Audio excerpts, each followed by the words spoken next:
we live in Southern California. Do we necessarily like to be indoors all the time? No. Well, a lot of times we want to be outdoors, right? So think of the outdoors too. I'm not saying that you got to go and spend $100,000 on patios and concrete and artificial turf and things like this, because it just doesn't pay off. That's speaking from experience there. Yeah. You know, so think of what you want to. You're doing this because you want to make money. Work with a budget. You know, we can get into cost and all that kind of stuff. Probably not tonight, because it's a long presentation, because it depends on what you're doing. It really depends. Our costs down. If any rehabber in here wants to argue with me, go right ahead. But I get my labor for almost 50% of what I used to in 2004. Now my materials are about the same. They've kind of gone up in some things, lower in another. But labor, I pay 50% less than what I used to in 2004. I use the same electrician, framers, plumber, everything. Everybody's the same, but I pay less for them now. Just because there's a lot of people out there that are looking for. I have different vendors. You know, honestly, for myself, I hate using credit accounts. I really do. I hate them because I hate the paperwork. You know, I give you an example. One of my plumbing supply houses, I'll go in and I'll buy something. And then they'll give me an invoice that has no numbers on it. It just tells me, hey, I bought a wax toilet ring. Then all of a sudden, I'll go home and I'll get an email from that same company. Then I'll get a statement from that company. And I'm like, okay. You know, and then all of a sudden I got all of these pieces of paper that are here, this, and this. And then I get a statement. And on the statement it says, hey, you owe us $1,500. For what? You know, because it just says, hey, here's all the invoices. And I got to go back to the invoices. What the hell property was this for? You know, and in our case, we're doing 3 or 4 or 5 rehabs at a time. It gets a little paper trail-ish. So reality is that, do I like it? Can you stretch your money out? And can you use other people's money because you're doing on terms 30, 60, 90 days? Of course. You can. If you're doing one of them, hey, great. Stretch it out. Make that payment last. You might even have the house sold before you got to pay for it. Home Depot credit cards, all that kind of stuff. Sir? Are you selling your own properties, or do you have an agent who does it for you? I have an agent. She happens to be my wife. Oh, great. Yeah, so in that case, yeah, we have an in-house. We try to take care of the transaction all of ourselves. Sir? How do you deal with capital gain? We're a business. There is no capital gain. Going back to the statement, because we're doing a business, these are short term. We're not holding them for a 12-month or longer period, right? These aren't buying homes. We're turning them over. So it's our business. So we have cost of goods sold, and all of that equals out. You know, hey, we bought it for this, we spent this, we sold it for this. Guess what? The rest of it's net profit. At the end of the year, we are a corporation. Everything gets written off. You know, hey, I did this, I did that. Sir? And also you can write off your gas that you spend driving to the property, your cell phone for your phone calls, your meals, after your meal, you ate lunch while you're down there. Your tape measures, your flashlights, your digital cameras. Exactly. Yeah, because you're in the operation of a business. Now, if you're doing this as a hobby, guess what? You're going to lose money and you're probably never going to do it again. But if you're doing this as a business and you're serious about it, you're going to, sir. You mentioned that you're rehabbing 3 or 4 properties at a time. Yes. Are you using your money or getting private money? I use everything. Everything and anything I get my hands on. We use private money. We have some of our own money stays in each one of them as a construction cost. But yeah, we use private money. We have done conventional hard money. It's just that it all depends on the terms. I was just having a conversation with, I think it was Anthony and Will earlier. I think our first deal that we did, I think we paid 40% interest. Is that what I'm correct? But if 40% interest on your first deal is going to get you $40,000 or $50,000 of profit in 27 days, 21 days, I don't even remember what it was, right? Okay. Who cares if it was 60% interest? Did you make money? Okay, did I have that money before to make that money? No. So 40% interest, what do I care? I still made money. What are we in the job? What? You are doing this to make money. So if the terms fit and you make the money, do it. Sir? What's the length of time of your rehab? Do you have a time frame that you try to stick to? Yeah. Our normal rehabs, no matter the size. I've done a complete, basically almost a complete build in 45 days. We do most of our rehabs, we're trying to get, from the minute I get keys, when my wife says, guess what, we close escrow, here they are, 30 days, we're in and out. I don't care if we're spending $40,000, we're in and out. That means full kitchens, baths, flooring, most of the time we got to do roofs, all that kind of stuff. I mean, we're doing, you know, pretty. You just throw more manpower at it and more.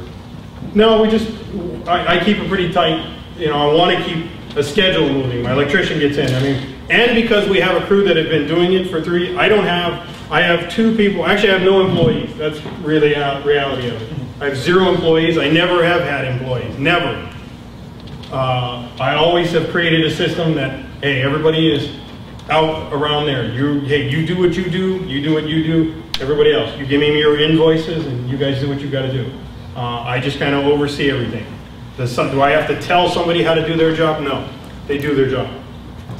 You know, stuff like that. But yeah, so I'm trying to run a really tight schedule on it. Is that reality for every other rehabber? I don't know. We have other rehabbers in the room. What are your guys' timelines? Depending on your job. I mean, besides the fact that you have mold now and you're way behind. No, I mean, we only use 2 subcontractors for like sanding hardwood floors. Okay. We do everything ourselves. Now, leading to the last slide here. We're talking about cost of all, and actually Matthew brought up what is the most expensive thing that are in the rehabs that we see. Well, first of all, when I go to a property and I'm looking at something, there's the 5 major systems of a house. You have the roofing system, you have the plumbing, electrical, the heating, venting, and AC, and the floor and foundation. First and foremost, you have to do whatever repairs and remedies you have to do to those 5 major systems first. So when you're setting up your budget and stuff, and you're looking at a property that you got, okay, I got to look at, you know, oh, it's going to need some roofing because I got a hamburger sandwich roof, right? Anybody seen that? I call it the hamburger roof, where it's looked like a Big Mac. It's got like layers in there, and it's like lettuce growing out of the eaves and stuff, right? One of the houses we just did here in Long Beach, the next door neighbor has 6 layers on the roof. It's like that thick. If anybody knows how much structural damage that does to a house, it'll blow your mind. They're probably. They just keep. Who said it was inspected? You just keep putting them on there. You know, it's like, how do you do an illegal addition without the inspector knowing it? You just do it. You know, how many garages have been turned into living quarters?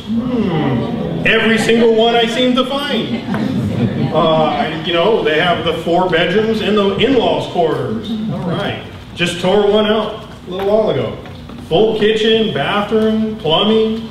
The electrical wire hanging off of the garage. It was like every fee and penalty any city can find, you are gonna get hit with in this economy right now. We have cities foreclosing. We're not even talking about just houses. We're talking about cities saying, you know what, man, we'll just give you an IOU on your paycheck. He's basically saying when you're buying a property, when you're researching, just make sure that on the purchase contract, if you're buying a 4-plex, that it says 4-plex on the contract. You're not buying a triplex that has 1 illegal unit on it. So if you are buying a triplex, it better say a triplex on there. Or if it's 151 units and really the building only has 150 and the other one used to be the laundry room, you know, it's not really illegal. I was on our condo. We had a pool room. That one of the ideas that the HOA, one of the board members had, was to convert that into a living space and sell it to recoup the money back into the HOA. Well, they found out that A, it's never going to happen because it was not part of the building. It's this, that, and we had to have all kinds of legal documentation, which was not going to happen. Was there a question over here? No? Okay, good. So we get back to the 5 major systems. Like I said, when you're looking at your numbers, these 5 things are critical. You've got to get those to be functioning, because here's the other golden nugget I'm going to give you. It's not the buyer that's going to be your worst enemy. It is not the appraiser. Well, it is right now. It is the home inspector for your buyer that's going to give you the biggest problem. It is not even the building department. The building department, 9 times out of 10, are going to be your friends, because they want to see this blight of this REO property or this vacant house or this drug lab or whatever it was. They want to see it taken off and rehab and put back on the market and a living family in it. So it's the home inspector that's going to give you the biggest problem. Because if he comes in and he's with your buyer and hey, you know, you got 15 offers and this guy is the hottest offer, man. Man, God, and FICO score and this and that and everything is ready to go. This guy's going to close in 2 weeks and everything else.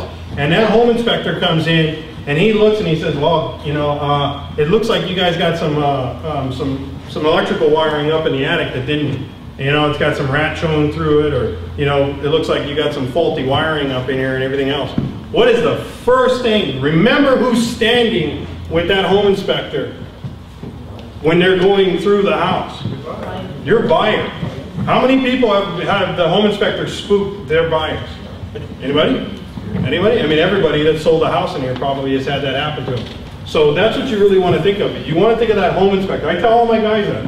I go, it's not really the building department I'm worried about, because the home inspector is going to supersede what the buyer sees. I don't care. The building department, I could have a building permit signed off, smack it in his face, and the home inspector will go, no, that water heater that's not 18 inches and it has to have a drainage pipe out here. No, it's in a garage. You can drain onto the garage floor. Well, no, not according to the book that I read in 2002.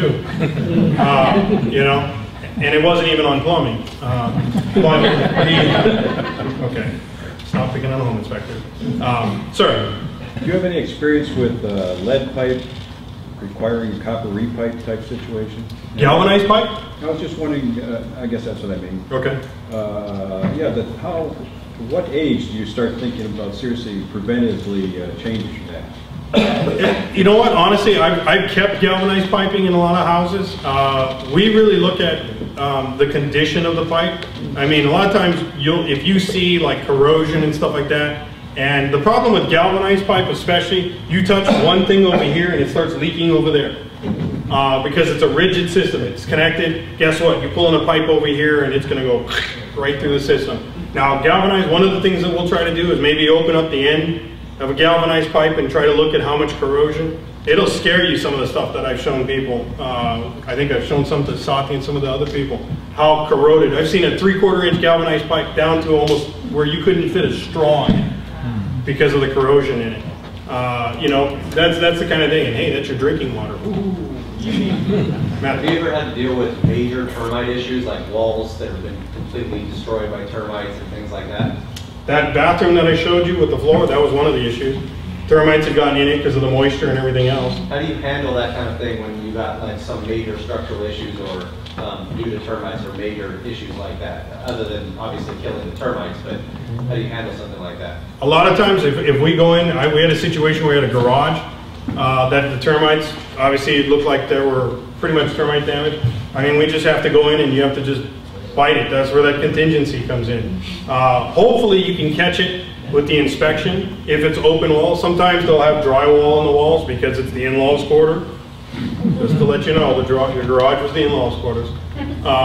So you take the drywall off, because I'd rather have bare walls in it anyways, and all of a sudden you see all this stuff in there. Well, you didn't necessarily see it before. Can you see termite, you know, droppings and stuff like that around? That's another sign, but you don't always catch it, because sometimes when you're looking at these properties, they're not always empty.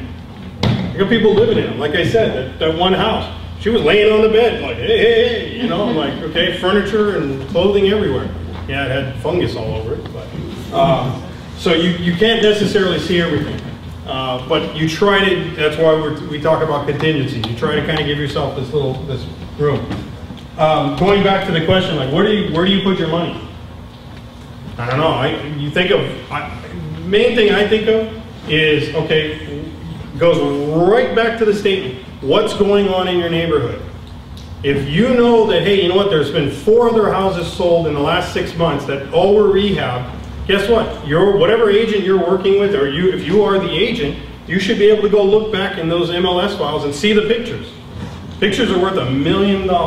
It's like they say, that's why you take photos. And so you can go back and you can go, hey, they had granite countertops, and they had travertine in the showers, and they had frameless shower doors, and they had this and that, and you know, they put crown molding on all of these houses. things like that. Well, okay, if that's what the going rate is, and you're trying to keep with your appraiser that's saying, well, if you're going to use these as comps for your expected ARV or after repair value, then you better be doing similar things to what they're going to do, because they're going to compare apples to apples most of the time. Kitchens. I mean, if it's a kitchen that you can go in and you can refinish the cabinets or paint them and maybe strip off the tile countertops because they're all cracked and slap some granite in there, granite is it's the biggest thing I've ever seen, especially now. Granite is so cheap. It's just, you put granite in a kitchen and it's just like, oh my God.